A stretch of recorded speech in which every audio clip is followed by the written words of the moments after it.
Anak Raja Minyak Reza Khalid diduga menjadi dalang dibalik korupsi minyak Pertamina 193 triliun. Tapi fun fact-nya, kerugian itu adalah kerugian 1 tahun. Dan skandal ini, kata Kejagung, sudah berjalan dari 2018 sampai 2023. Berarti totalin aja tuh 968,5 triliun coy. Hampir 1 kuadriliun. Korupsi timah kalah, menjadikan skandal Pertamina yang tipu rakyat sendiri jadi skandal terbesar dalam sejarah Republik ini berdiri. Pertamina korupsi hampir 1000 triliun. Shell sekarang jadi rame teman-teman. Kalian bisa baca ini. Disuruh cintai produk dalam negeri. Udah dicintai tapi malah menyakiti ya teman-teman. Bagi kalian yang masih belum tahu, kita nih ada kerugian negara akibat korupsi Pertamina teman-teman. Bisa tembus hampir 1000 triliun loh teman-teman. Udah hampir 1000 triliun ini. Buset dah, 1000 triliun bro. Bisa bayangin gak itu berapa banyak itu.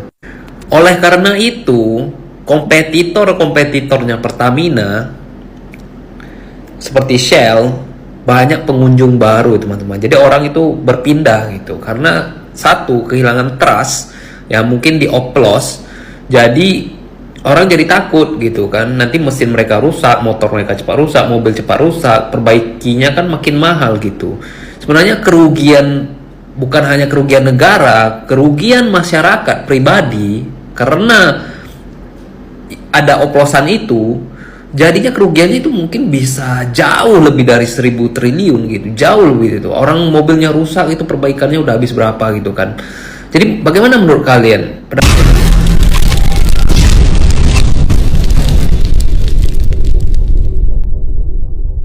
Pernah gue semua ini sama koruptor di Indonesia. Kerugian negara tuh ditaksir hampir mencapai 200 triliun rupiah, gengs. Masih hitungan kasar ya, dan masih bisa naik lagi. Karena apa? Karena belum menambahkan kerugian konsumen. Lu kira benerin mobil ke bengkel tuh gratis, say? Karena hitungannya itu masih dari kerugian ekspor, kerugian impor, sama kerugian APBN. Kalau aku lihat dari sumber Tempo nih, bahwa kerugian paling besar adalah dari subsidi APBN. Buat kalian yang belum ngerti, sini aku jelasin. Jadi di periode tahun 2018 sampai 2023 itu, pemerintah itu lagi gencar yang namanya adalah pemenuhan minyak mentah dalam negeri menggunakan pasokan dalam negeri. Secara sederhananya adalah pemerintah itu nggak mau yang namanya impor. Tapi tersangka sialan-sialan ini mereka itu berkumpul terus bilang bahwa kayaknya kalau kita pakai pasokan dalam negeri nggak begitu untung, gengs. Jadilah mereka itu kong kali kong dan bilang bahwa minyak dalam negeri nggak bagus, kurang nih pasokannya. Sehingga mau nggak mau Indonesia itu ngimpor minyak mentah. Tapi impor minyak mentah udah gitu aja, enggak, say. Harganya itu di markup dulu di broker. Habis itu negara itu membeli harga minyaknya yang udah mahal. Tidak puas sampai situ mereka cari untung, mereka lalu mengoplos minyak RON 90 menjadi RON 92. Pertalite itu untuk mobil di bawah 1400 cc ataupun motor di bawah 250 cc.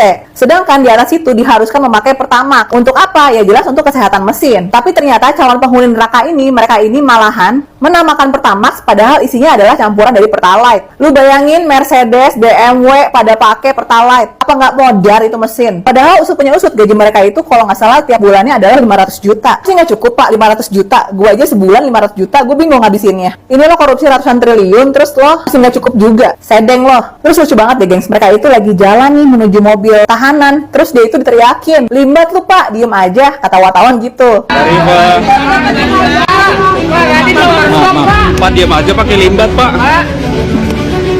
Keren wartawan. Keren ya, semakin lama koruptor itu semakin naik level. Udah nggak kelas miliaran, apa tuh korupsi? Miliaran, dengan langsung triliunan. Toh juga di penjaranya sama juga kan tahunnya. 100 triliun 5 tahun. 1 miliar 5 tahun. Bedanya apa? Mendingan langsung triliunan, terus di pengadilan lo cuma bayar ratusan miliar. Udah kelar, masih cuan kan? Kesel banget gue ketika kita itu diharuskan untuk beli Pertamax supaya nggak dapat subsidi. Ini malahan merekanya sendiri yang nipu kita. Terus emang Pertamina sampai sekarang ada permintaan maaf? Enggak, say. Malah sibuk klarifikasi. Minimal minta maaf dulu gitu, baru klarifikasi. Permintaan maaf? No. Klarifikasi? Yes. Korupsi di Indonesia itu akan selalu ada. Karena undang-undang hak rampasan aset sampai sekarang itu tidak diteken. Apalagi hukuman mati bagi koruptor.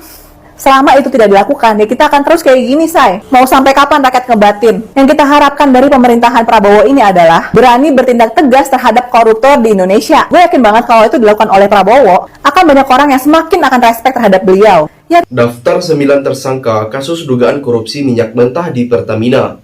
Kejaksaan Agung menetapkan total 9 orang sebagai tersangka dalam kasus dugaan korupsi tata kelola minyak mentah dan produk kilang pada PT Pertamina periode 2018 sampai 2023.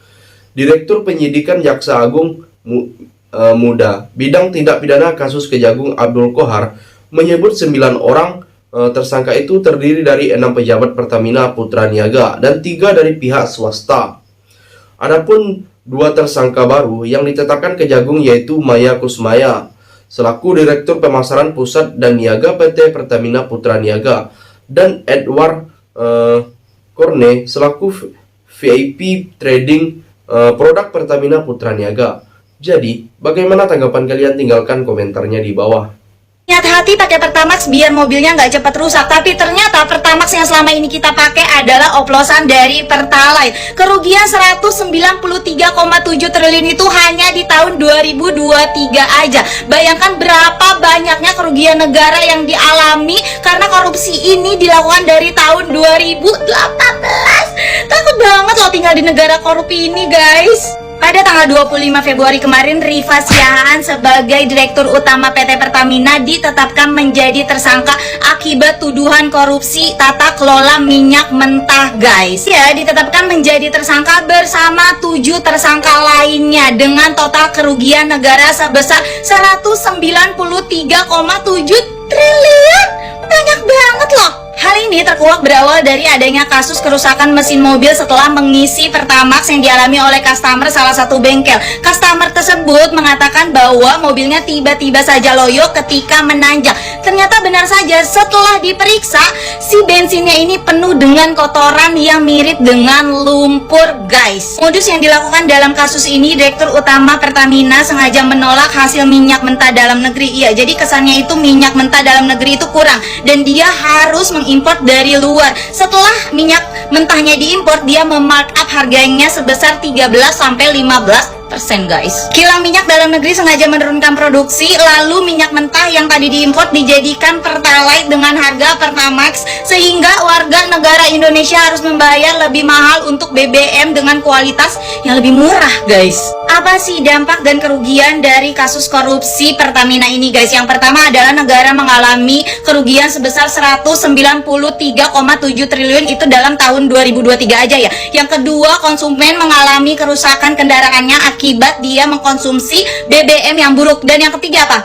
Mobil gue sekarang lagi kecewa banget karena disangka selama ini dia pakai Pertamax dengan kualitas yang bagus, ternyata selama ini dia dikasih Pertalite, guys. Selanjutnya, penyidik telah menemukan bukti yang cukup bahwa kedua tersangka itu diduga melakukan tindak pidana bersama-sama dengan 7 tersangka yang kemarin telah kami sampaikan. Berikut daftar lengkap 9 tersangka kasus dugaan korupsi minyak mentah Pertamina. Yang pertama, Rifa Siahaan selaku Direktur Utama PT Pertamina Putra Niaga. Yang kedua, Sani Dinar Saifuddin selaku Direktur Feedstock and Product Optimization PT Kilang Pertamina Internasional. Yang ketiga, Yogi Fernandi selaku Direktur Utama PT Pertamina. Yang keempat, Agus Purwono selaku VP Feedstock Manajemen PT Kilang Pertamina Internasional. Yang kelima, Muhammad Keri Adrianto Riza selaku Beneficiary Owner PT Navigator Katulistiwa. Yang keenam, Dimas Wasarpati selaku Komisaris PT Navigator Katulistiwa dan Komisaris PT Janggala Maritim.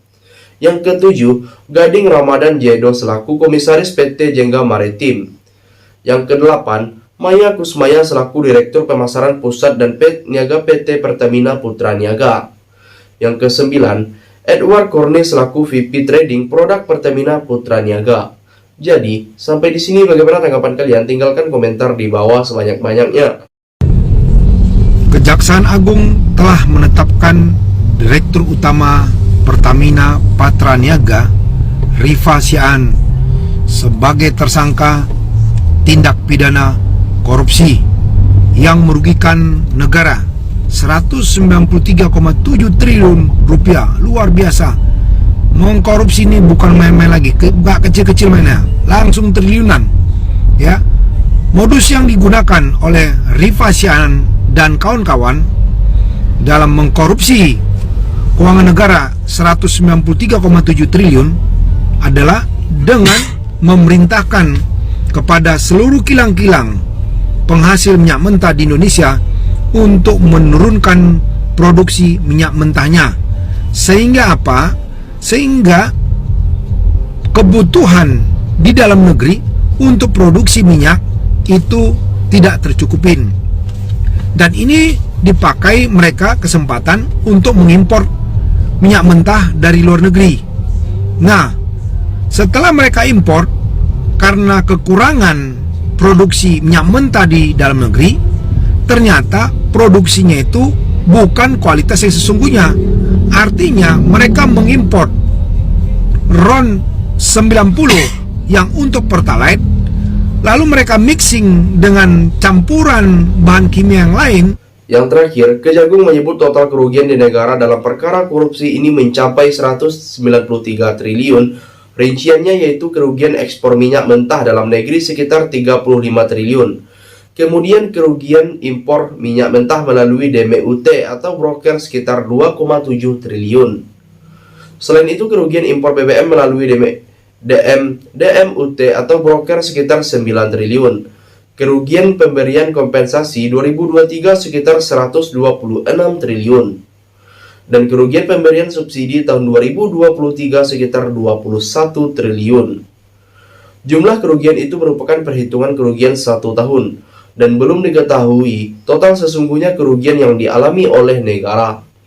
Jadi sampai di sini bagaimana tanggapan kalian? Tinggalkan komentar di bawah sebanyak-banyaknya. Saya dari channel YouTube Segudan TV, pamit, sampai jumpa.